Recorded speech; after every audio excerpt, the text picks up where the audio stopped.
Today's August 30, 2024, and I'm honored to have on the show the prince, the king, the ruler of Jupplandia, Daniel Jupp. Daniel, tell us, where is Jupplandia, and would you rather be there currently than the United Kingdom? Undoubtedly, I'd rather be there. Yeah, Jupplandia is my Substack. It's the name of my Substack, and vaingloriously and with a touch of megalomania, I turned my surname into the name of a country, an imaginary country, and that's under that name that I post my Substacks. Why would you rather be in Jupplandia than the United Kingdom? Rather than talk about Jupplandia per se, but look, what's going on in the United Kingdom? I made a mistake. I was playing tennis with a couple. We were playing doubles with friends, and I made some reference to their being English. They're like, "No, we're Scottish." Yeah, that is a bad mistake to make. They don't appreciate that. But what's going on in England? Well, obviously we've had our election, and a full 20% of the eligible voting public wanted the government we've got now, and so we had this huge majority for the Labour Party, mainly because the collapse of the Conservative vote and the fact that half the Conservative vote went to Reform, the new Alternative Party.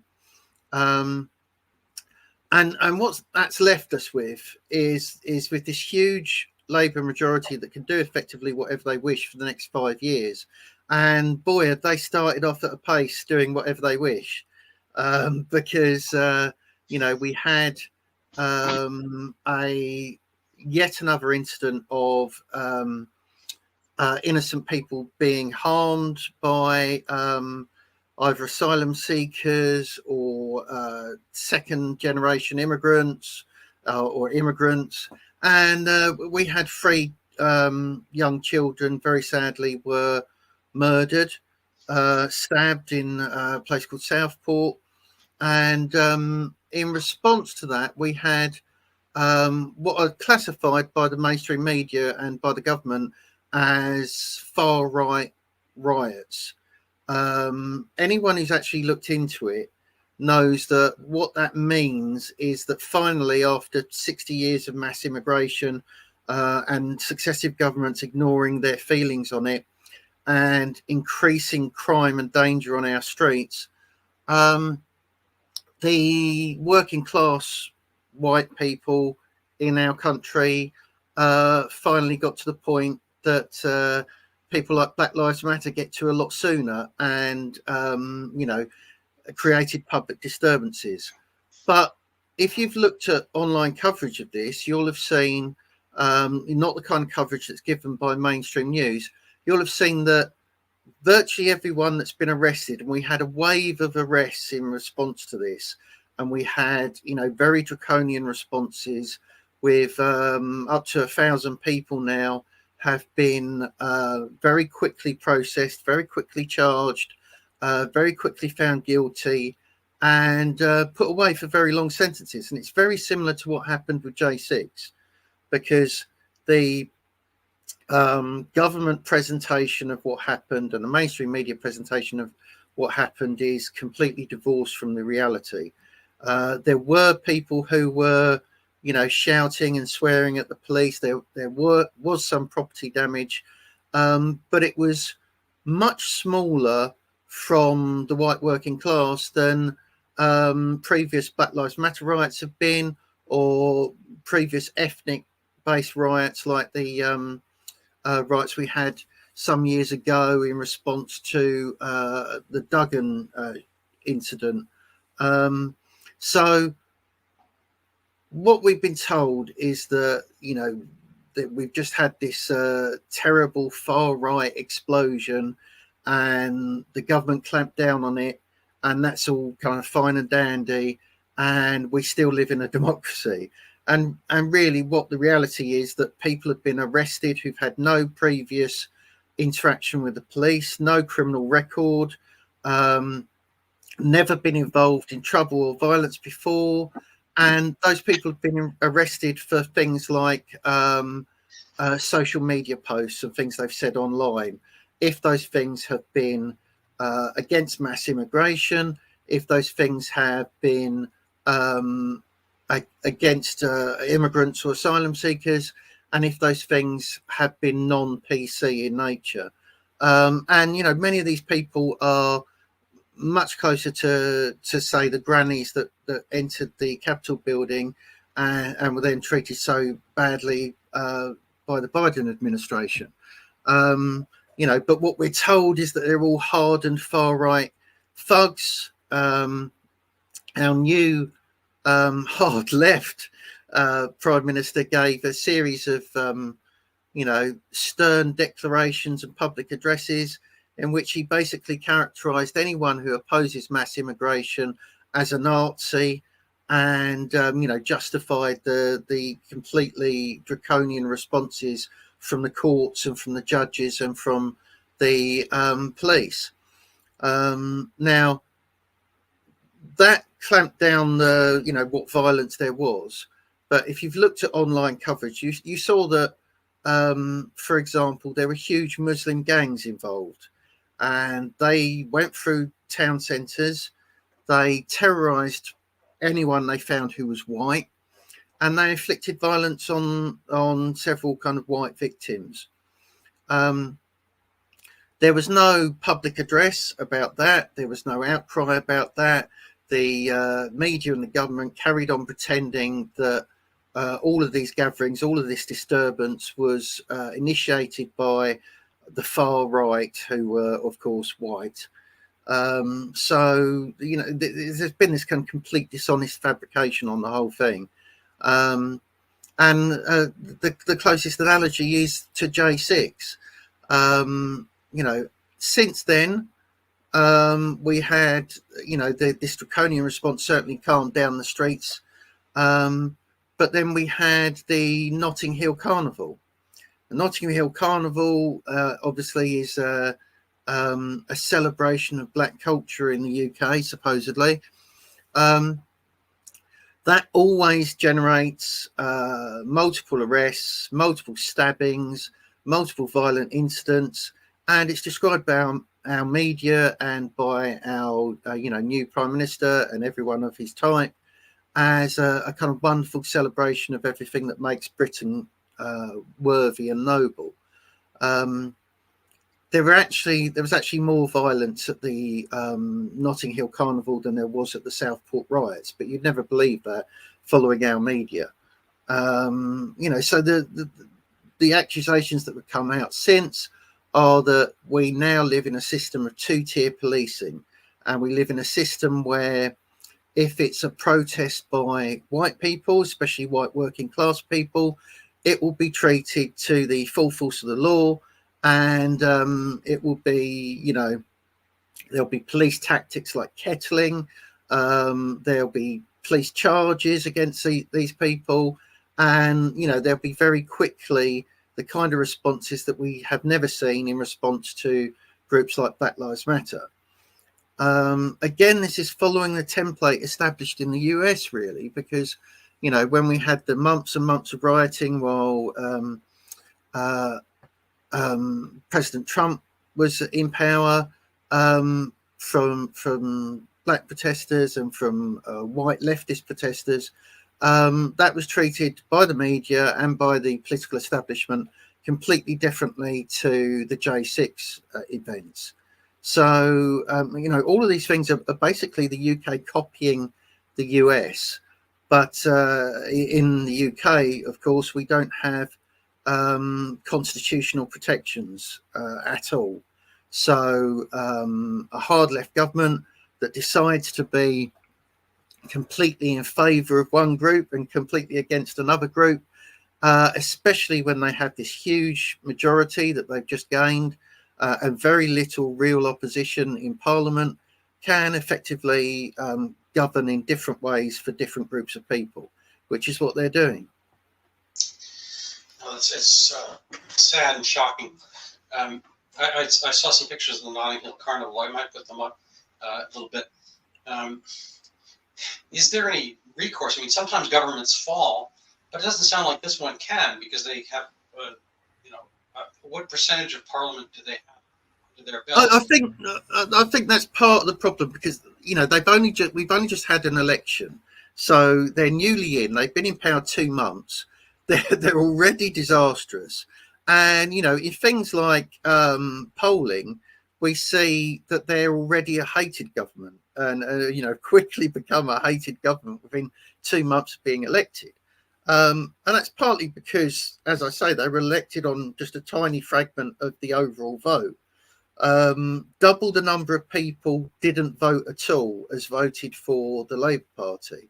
There's 40% of the eligible vote chose to stay at home and not vote at all, and 20% of the eligible vote voted for the Labour Party. So they had no real democratic mandate. Democracy becomes a farce when you get to those levels where double the number of people aren't taking part as the people that vote for the government that gets in.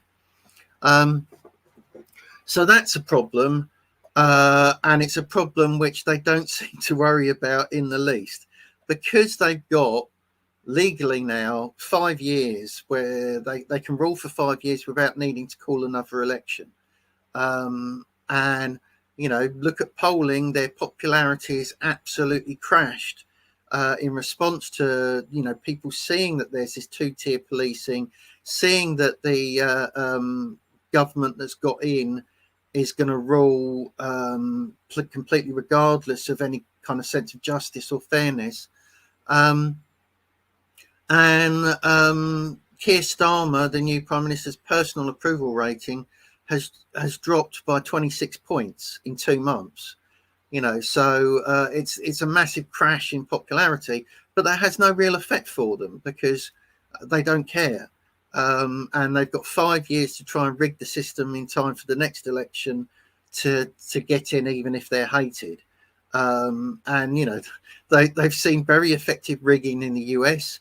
They've seen the Brazilian election was just stolen. They've seen that Macron can have very low popularity levels himself and still be in power in France. And Macron has ruled for years with ongoing riots again and again and again, and deeply unpopular with the majority of people in the country. So we're getting to the stage now where globalist leaders are so confident of their ability to rig systems and so contemptuous of democracy itself that they don't really fear the electorate in any way whatsoever, and they don't fear becoming unpopular with the electorate, because the elections are a rubber stamp on who's already been chosen to rule. Yeah, it's a horrible situation. And you guys don't have you don't have any First Amendment or Second Amendment, because there's nothing to which to amend. You don't have a constitution to begin with. Well, we have an unwritten constitution, and we're supposed to have common law, but and the common law was a brilliant way of expressing the power of the people and making sure that the ruling elite were constrained in some ways. But the common law has increasingly been ignored, and is especially ignored by our lawyers and by our by our professional judicial class. So, we did have traditional protections in place, but they were protections that effectively also needed a certain degree of honesty and integrity on the part of our rulers, which is long since gone. So, the system only works if people are honestly using the system. And that's not been the case for a long time. And, we had the, Magna Carta, we had the 1688 Bill of Rights. We had various forms of protection that actually inspired the founders of the United States of America. But it doesn't really help you if those things are simply ignored. And it doesn't help you if you have a political class that doesn't care about any of those features whatsoever. And that's the situation we're in. There's also, you don't really have checks and balances. I mean, democracy can be a brutal system. I mention this all the time, but democracy is three wolves and a sheep voting on dinner. And what you need is a republic as a kind of preservation of the rights of the minority. Well, this is an interesting thing, because I always get into this disagreement with Americans, and I think that I think the Constitution is a beautiful document and one of the best expressions of the spirit of democracy ever written. And I think and it did for many years protect Americans in a practical sense. I don't think it protects them as much as Americans still believe it does, because you've got the First Amendment and you've got protections of free speech that are supposed to be constitutionally there. But at the same time, you effectively had the Biden administration outsourcing censorship, outsourcing an industrial complex of censorship and propaganda to supposedly private entities. So and we just had with the letter that Mark Zuckerberg wrote, one of the agents of this acknowledging that it happened now.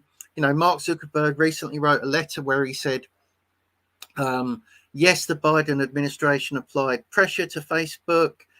Yes, there are things that we knew were true. And yes, we censored them on behalf of the government. And he was complaining about this and complaining about the level of pressure that had been put on him. And, we should remember that this is someone who massively funded the Democrats, gave over, somewhere around $400 million to them. And his money was used to seize control of part of the electoral process. But even he is saying now that, the Biden administration went too far and effectively got round constitutional protections on free speech by outsourcing and pressuring censorship on private companies. Yes, there's the protection there, but it's not working as effectively as Americans might think it is. No doubt. But as Winston Churchill once said,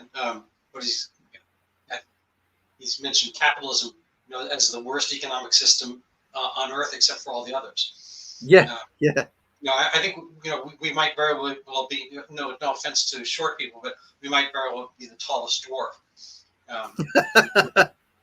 And so they're all not living up to standards, all these governments. But what we seem, again, a little bit like reserve. I think we are now we are now all midgets, and the biggest midgets are the people that lead us. It's kind of a redundant argument for like Americans and citizens of the UK to say to each other, well, my nation's a little bit more free than your nation, because neither nation is free, and that's the problem. And the entirety of what was the free world and was the place where people would flee to in order to have basic freedoms, and are now ruled by people, globalists, who want to take away all of those basic freedoms unless you conform entirely to what they believe. And all the European nations are suffering from it. The US is suffering from it. Canada is suffering from it. Australia and New Zealand are suffering from it. We saw how many freedoms they're prepared to take away during the COVID years, but now we see that they want this to be the kind of normal way things operate, even when they don't have the excuse of a pandemic. It's a terrifying thing that people should be much more worried about than most of us are. I mean, where does one go? Well, I've seen that Putin, is very good at effectively trolling the West, and he's right a lot of the times when he does. And there's now no way in which someone could objectively say we are more free than Russia, because, for example, more people have been arrested for politically incorrect posts that the government doesn't like in the UK, charged and prosecuted for those thought crimes and speech crimes, than have fallen foul of similar laws enacted by Putin. There's actually fewer people in Russian prison cells because they said something Putin didn't like than there are in British prison cells because they said something the British government didn't like. I don't want to be saying this. I'm no fan of Russia particularly or of Putin particularly, but that's objectively the case. But in one of his trolling efforts, he's apparently offered to relax Russian immigration laws for people who no longer feel that the West is safe for them and no longer feel that they want to carry on living in the West and would prefer to go to Russia. We've seen more famous, more prominent people flee to Russia now who aren't, as in the old days of the Soviet Union, people who were spies or people who were communists. We've had people who flee there who were, rape victims of Democrat politicians, for example. So, the old idea and the comforting old idea that the West is where freedom lives and freedom survives and where other people come to us for shelter no longer applies.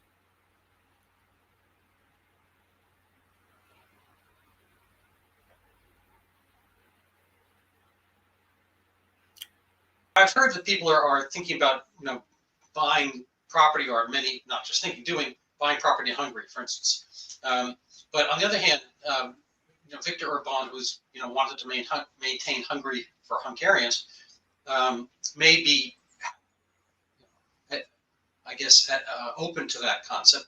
But on the other hand, he's being fined 250 million euros a month or something like that. I don't know, some zillion dollar amount for not opening his borders to the mass immigration that's coming in. So is he going to be able to sustain this? What is wrong with leaders wanting to help their own citizens? Yeah. When did that get out of style? It's been. If we're going kind of seriously about when it went out of style, you have to look to World War II, and what happened as a consequence of World War II was the kind of natural patriotism that existed beforehand, and the assumption that looking out for your own citizens is the priority of government, was destroyed effectively by World War II, World War I and World War II, but primarily World War II. And because the people who took charge of the narrative immediately in the aftermath of World War II were internationalists. They were people who preferred international solutions to national ones, and they were in many cases Marxists who wanted to characterize all nationalism as the same as Nazism.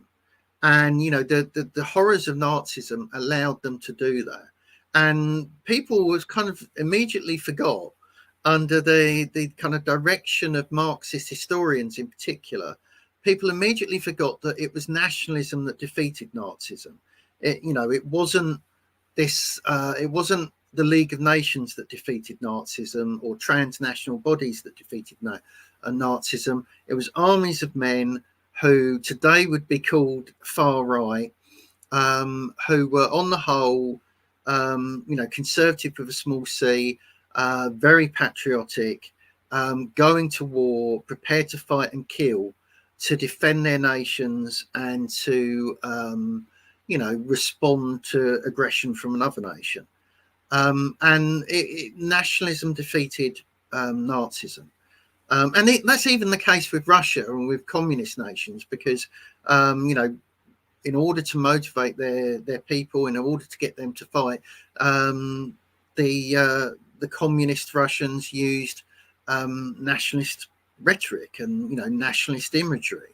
So the idea that nationalism was tainted by World War II was a lie that was put to people by Marxist historians, and they were very effective in making that the standard teaching of our schools. And that was a precursor to all the rhetoric that came out from most anti-colonialism. It was a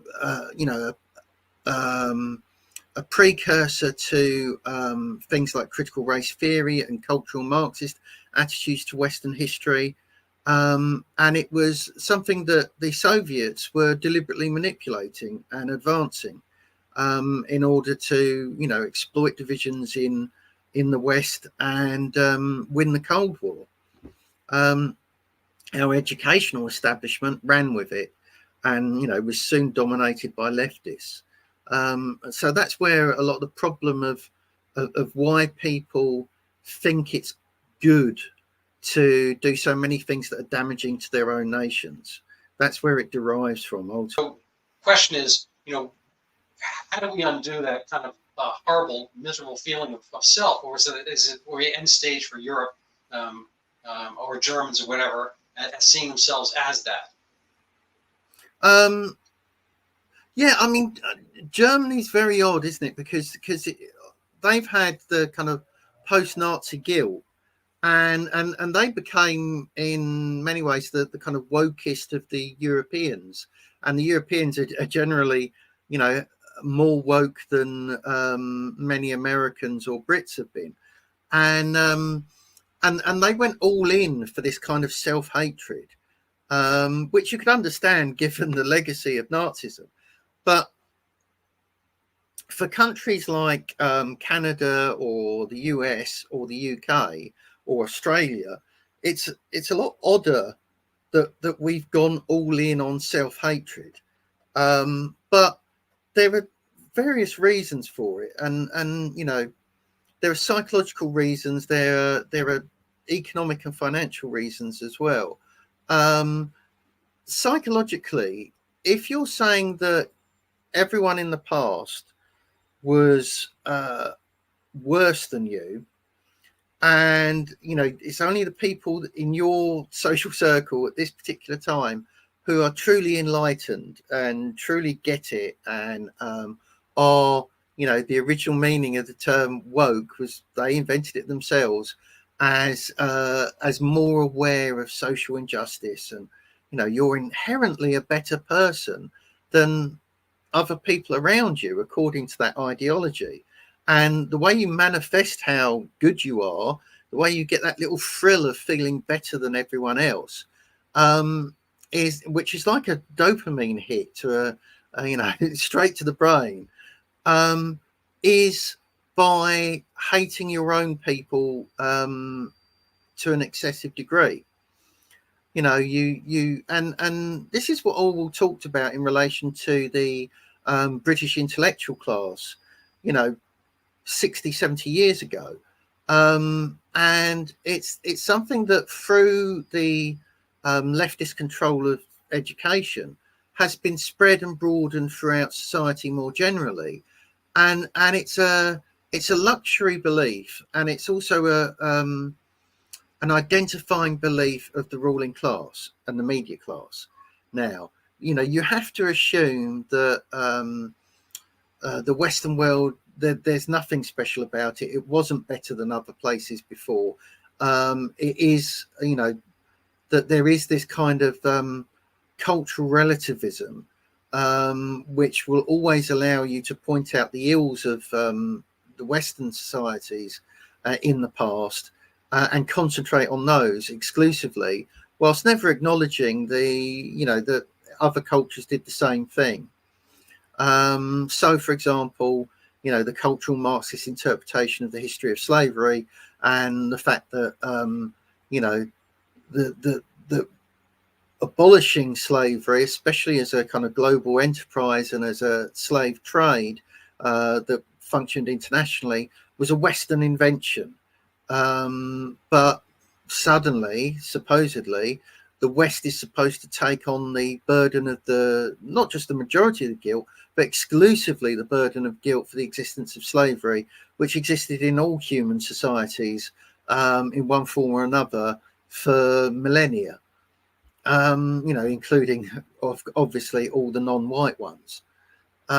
So this self-hatred is something that obviously has been promoted and spread by our enemies externally, obviously played a part in welcoming some of those enemies into our nations, and was funded by the Soviets in the past, and this self-hatred has been funded by Arab nations more recently, and explains the devotion of university students for Hamas.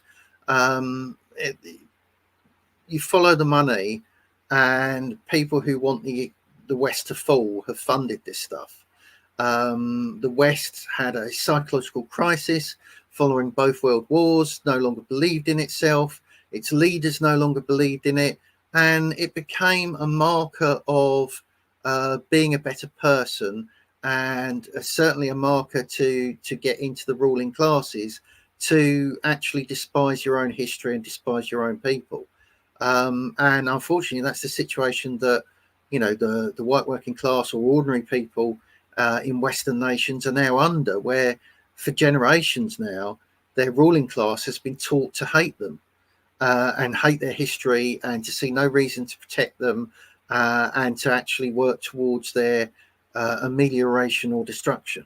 We have these places like England or the Netherlands or whatever, and it seems like they're being homeopathically succussed to the extent that you keep diluting what's there, banging it a lot, and then it's not the same thing that you thought it was there. So in a sense, maybe it's kind of like this movie The Men in Black, where these shapes that look like the being, but in fact they're populated by something else. So that these, well, we've got. I mean, it is all.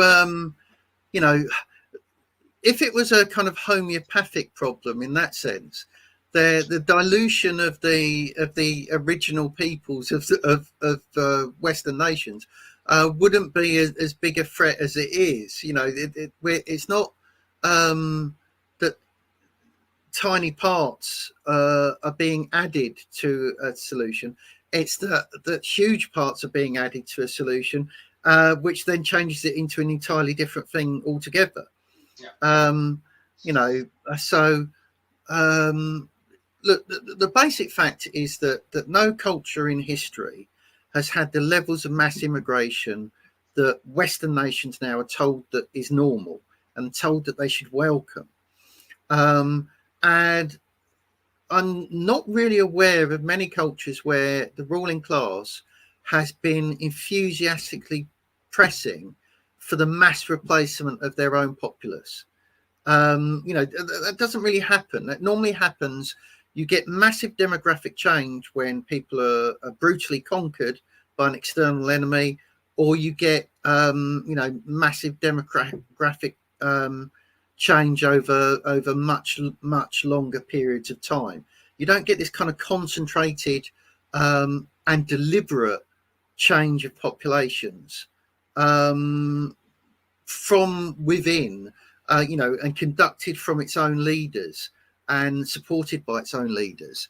And it takes a kind of massive level of distortion of what the duties of government should be, and what makes a good leader, to get to that point where leaders now think, I'm a good person because I added another 1 million refugees to my nation. Previously people would have been, my duty as the leader of my nation is to protect my people, my existing people, from massive influxes of this kind. Trump has that traditional conception. All of the globalist leaders have the modern new idea that their job is to massively replace a population, an existing population that disappoints them, rather than actually doing what that population. It seems to me that it's just a matter of getting the populace that you want to keep yourself in charge. And so, at some level, democracy, I hate to think of it this way, but is democracy a problem? No, it's very similar in a way to, is capitalism the problem? When we look at corporatism, and we look at corrupt corporations and how they've entangled themselves in regulatory bodies, as Robert F. Kennedy talks about quite a lot, and how that they work with these huge companies work with the state to act as their censorship arm, or to do things that are against the interests of the common people. What you're seeing in both cases, what you're seeing with that kind of corporatism in the business world, in relation to capitalism, and what you're seeing in our supposed democracies in the West today, is not so much a problem with the original, a problem with how these things operated when they were operating properly. You're seeing what happens when these systems are taken over by soulless, utterly corrupt entities who have no sense of loyalty to a particular place or a particular nation or a particular people. It's not so much that democracy is to blame for this. It's the corruption of democracy that is to blame for this. And, people trying to rig democracy against the interests of the people. I wouldn't blame democracy itself any more than I'd blame the free exchange of goods for current corporations being incredibly malign. But it still seems like what they're looking for here is voters. This is the great replacement theory, Well, yeah, I mean but it's not even that they need to look for voters, because what they were looking for is a way to rig the system, and because of the checks and balances you've got in place to try and prevent a tyranny of the majority. Actually, those balances have their own problems, because, for example, one of the reasons that Democrats are so in favour of opening the borders and letting in lots of people is that they know that those people will go to Democrat regions, they will be welcomed into Democrat regions, and then those regions, based on an assessment of population, will have a higher electoral college vote. Something was brought up in the course of Western civilization, and the West being, kind of this European sense, is kind of like the current malaise, godlessness. Yeah, you need for democracy to work, it has to apply to a specific people, because there has to be that sense of kinship. And you can have immigration and you can have people joining from elsewhere, but there has to be this essential notion that people are joining something which is akin to a family, an extended family, and which has genuine characteristics of its own that are unique and pertain only to that people. There has to be a Frenchness to France, there has to be a Germanness to Germany, and there has to be an Englishness to England. You cannot retain that if your ruling class think that Germanness is an evil concept, or Englishness is an evil concept, or Americanness is an evil concept. And you cannot have that if, there's no impetus towards people to integrate and to join with what's already the existing majority there, and, to conform to their culture and morals. All you have then is a place. You don't have a nation. You don't, you have a place that might have a state that calls itself a nation, but really that becomes just the most powerful robbers and bandits in your land. It doesn't become a community of communities knit together by shared characteristics. Spend the money, get to the Super Bowl, and guess what? The Chiefs and the 49ers are playing, and even if some Jets happen to be in the crowd or some of them get on the field, they can't win the game. Yeah. Unless somehow overrun both of those teams that have, so it's in a binary system. It's hard to be non-binary. Yeah, apathy is not the solution, and just saying can't divorce yourself from the system that you're trapped within.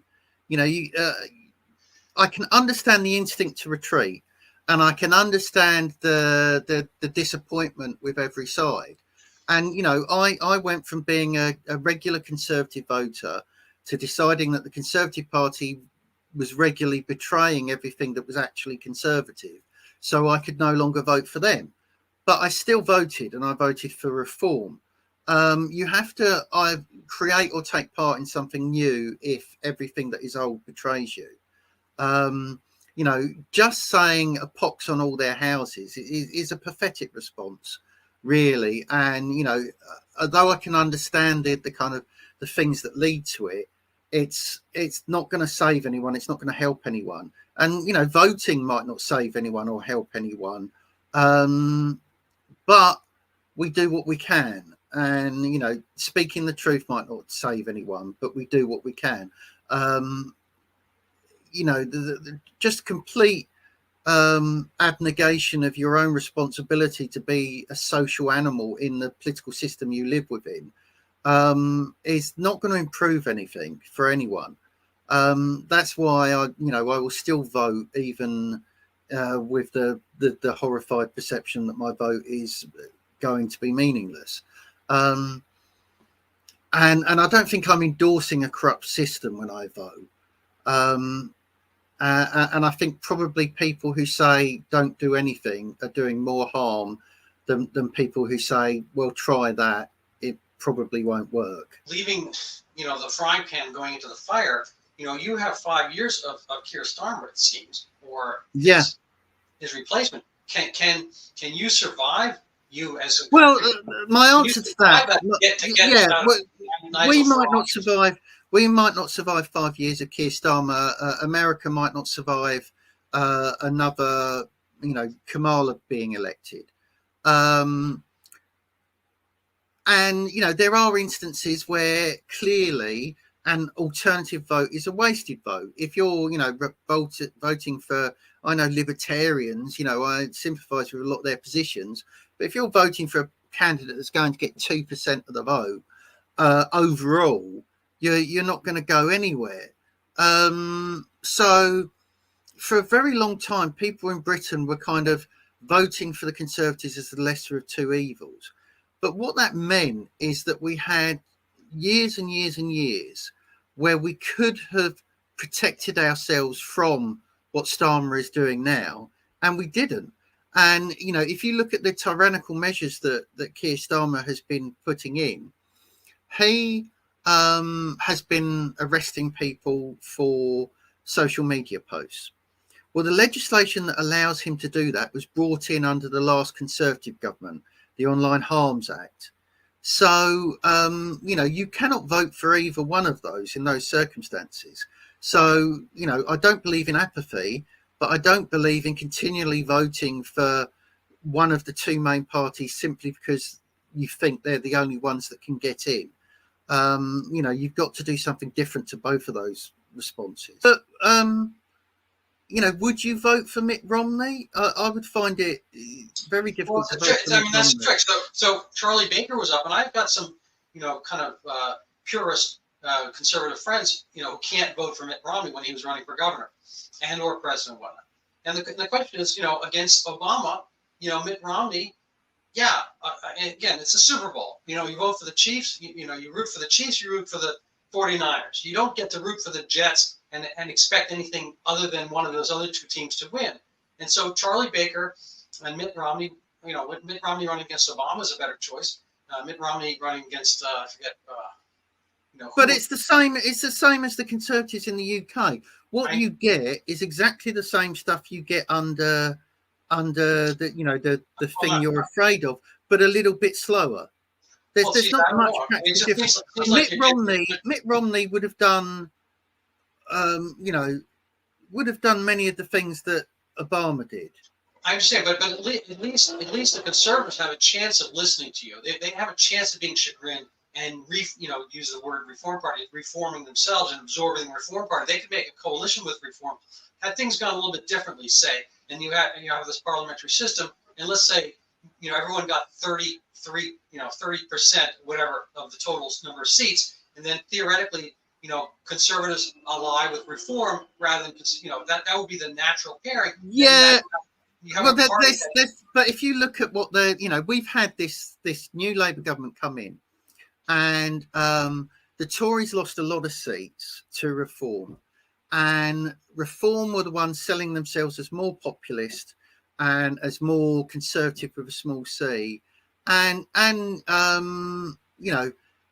any sensible strategist from the Conservative Party would say, look, we've been hammered because we've been supporting globalism and because we've been doing exactly the same things as the left-wing parties, and people don't like it and they've hammered us for it and we're out. Clearly we have to move right again, and we have to be more populist, and we have to listen to the people who aren't being listened to because they're our voters and they've gone away from us. That's not what the Conservative Party have done. They've got, I think, 121 MPs still. Not one of those MPs has offered any serious condemnation of the things that Keir Starmer has been doing. Not one of them has stood up and said, actually, this is tyranny. Not one of them has honestly said, there is two-tier policing. It is going on. It is unjust. They've offered no kind of concerted opposition to what Labour is doing because they have exactly the same ideas, because they're also globalists, and they're also people who have a contempt for the white working class, and they're also, these middle class, remote types who have no connection with ordinary people and no sense of loyalty to their nation and its people. They're what little they did when they were in office was clearly things that weren't going to solve any of the problems, and the problem of mass immigration. And they were bringing in legislation that is now used for tyranny by the Labour Party. So, there's no benefit to staying with them, ultimately, in the end. Yes, the kind of the Labour Party or the Democrats in the US will do the insane things quicker. But when the official right will do the insane things as well, you have to change the official right or destroy them. That's what the MAGA movement hopefully will do. And, that's what Trump taking over the Republican Party. Maybe you could survive jumping from one-story building of Keir Starmer. You just, do one of those parkour tumbles and you roll out and you're all fine. You jump up in a somersault and then you wave to the crowd. And so with 2 stories, you have to be a little more talented. Maybe you land on a good patch of grass. So 2 years at Keir Starmer. 3 years would make it a 3-story building. So now you're jumping from the 3rd story. You're most likely going to be hurt. I'd rather have an honest assessment of the gap and a chance to leap than go with, again, the guy who says everything's okay, just stand here, I'll protect you, and then you get stabbed anyway. And that's what the official right has been, in bed with the other side, taking their money, going to dinner with them,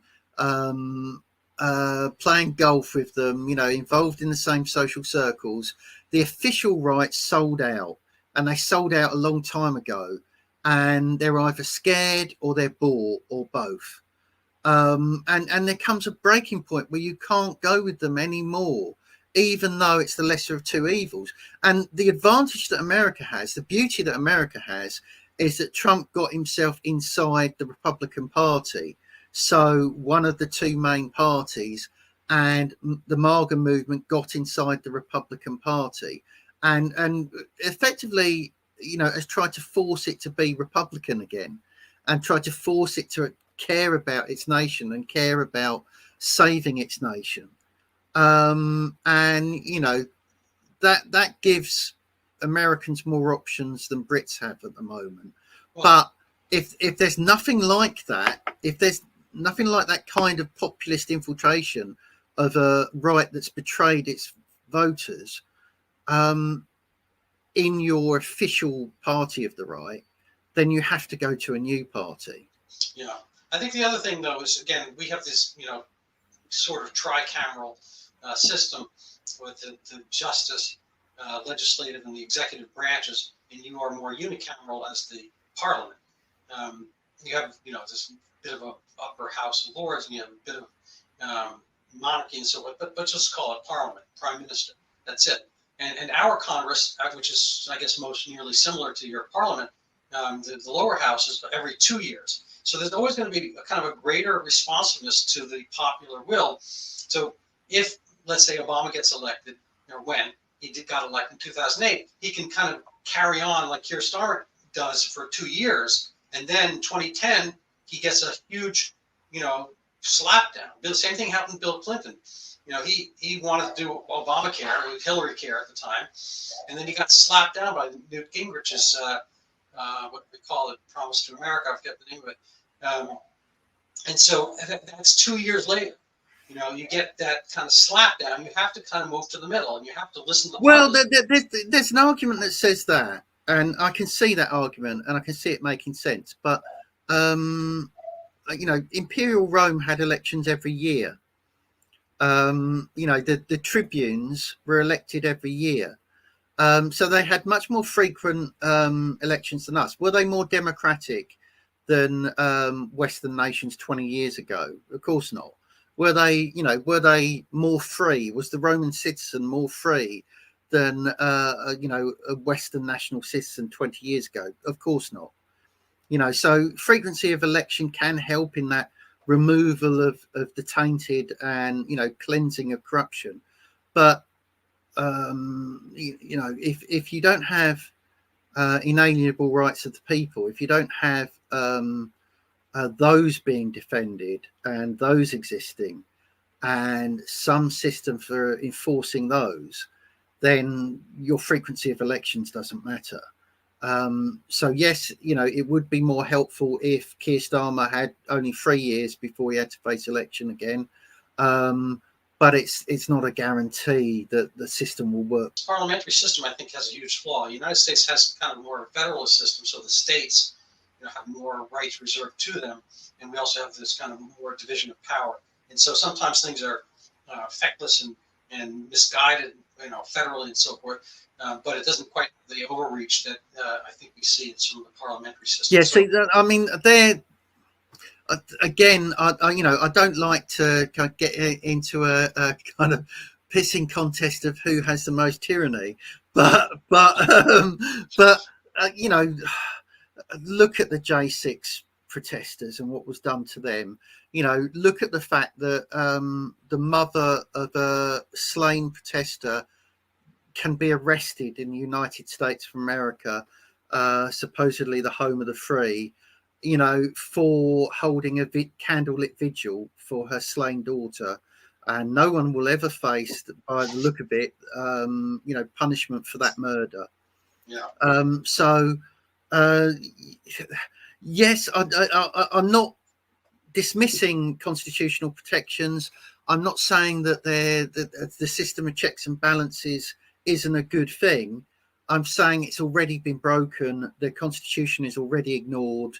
Most constitutional protections aren't being effective anymore because you have crooked media, crooked judges, and you have large parts of the Republican Party shrinking, but large parts of the Republican Party who are prepared to go along with the Democrats in enacting tyranny. That kind of uniparty reality and the corruption of the judiciary in particular and the media has enabled a level of tyranny, even though you've got these supposed protections in place. And I don't think that there's a big gap between the tyranny in the UK and the tyranny in the US at the moment. I think the whole Western world is under effective tyranny at the moment, and that's the issue. Patriots in all of these nations and people who love freedom in all these nations need to unite against it. And, the encouraging thing in America, I think, is that you're getting people from, the traditional left doing that. You're getting people like Tulsi Gabbard, and you're getting people like Robert F. Kennedy Jr., realizing that the state of freedom and the perils to freedom in the US is now so advanced that they have to unite behind Trump. And, you know, that's the most encouraging thing of recent years. Yeah. No, it's a classic liberal. You know, it's kind of funny. I mean, liberalism has really verged from that. You know, you're probably a little better versed in this, but, you know, the idea of liberal was to preserve freedom based on the word. Yeah. And citizens had to learn the trivium, which was not trivial, I guess, in order to become adequate citizens to maintain liberty. And, you know, I don't know how liberals got that term, but they don't seem to really live up to it. Like Democrats don't really, you know, in a sense, not really that Democrat. No, and they end up using the words for the opposite of what they are. You know, that they end up, because they've got this kind of Marxist influence and heritage in what they are as well. And that's become the dominant heritage of the modern liberal. They end up deeply illiberal because, of course, that's a totalitarian ideology, and it's an ideology that accepts no dissent. So yeah, the kind of the modern liberal is the opposite of the classical liberal. Yeah, well, I kind of think we should start talking about Stalmerism, which is like Stalinism, but with a soy-based diet and more rainbows. Well, yeah, I think that the Austrian painter was a vegetarian, wasn't he? Yes, he was. Yeah, he would have fitted in nicely. Yeah, let people see the pristine clarity of Jutlandia. And are you actually selling visas and passports, immigration? No, I wish I was. Yeah, it may get to the point where I declare my flat an independent nation, but it's a small flat, so I'm going to have even stricter immigration laws than I would have over the nation.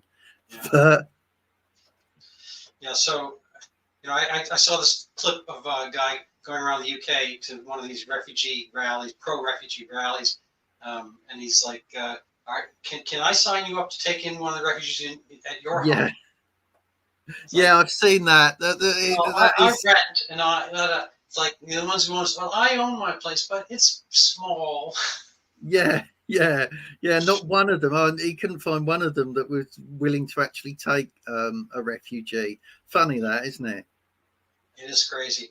So last thing, just if people want to help support my video cast and help me maybe get better internet here or something. Yeah. Or some kind of prophylaxis, they can buy my book. It's Overturning Zika, the Pandemic That Never Was. And I actually have in audience here somebody who's actually read the book.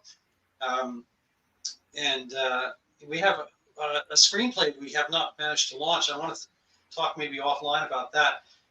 Maybe I can get an animated version of it. Daniel's a great writer, and he is up for hire to a certain extent. I get it.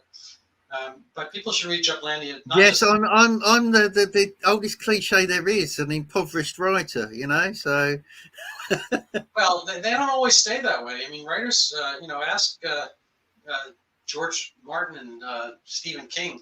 You hit the right combo. Who knows? Yeah. You have a lottery chance. But I really, I say this. I love your writing. You write impactfully. Wisely and humorously, simultaneously, and a lot of heart and verve. And I knew of you before I knew of you because you wrote under pseudonym for a good length of time, and you were one of the bright lights of the dark times. And so, thank you. That's very kind, Randy. Thank you. Well, it's absolutely true, and I hope it doesn't continue. I hope that the brightness of your light is kind of blended into the general brightness of our times, so that we don't need you. Yes, yeah, that would be good. I'd love to be redundant in that sense, rather than in the just economic sense. Yeah, I'll be But yeah, and I can recommend your book as well. It's like let's pat each other on the back here, and it's a very interesting case of something that happened before COVID that maybe told us COVID was coming. Yeah, I know. Had people anyway? Have people been aware of this kind of crazy phenomenon of unfortunately you're sitting down, of bureaucrats lying to people? Yeah, astonishing, isn't it? Yeah, they might have been a little bit more wary of the next one, but who knows? H.L. Mencken in the 20s, he said, democracy is the system by which people vote for what they want, and they deserve to get it good and hard. Yeah, but I should probably say just before we go, my latest piece, it talks about how democracy is more than just one person, one vote, and it's not the tyranny of the majority; it's the spirit of liberty as well. And you can't have one without the other. A democracy with no spirit of liberty is not a proper democracy. And and that's all based around the protection of the inalienable rights of the people, and that's what the Constitution and the founders got so right. But like lots of Americans have that kind of same distrust of the word democracy. We shouldn't distrust it. We should distrust the way our current leaders use it when they don't feel it. All right, lovely. So I'm going to end on that. Thank you so much, Daniel, for being on. And good luck to you once this is out in the social media world. Cheers. I'll have to pick up my kids shortly, so I'll have to say goodbye and then rush off.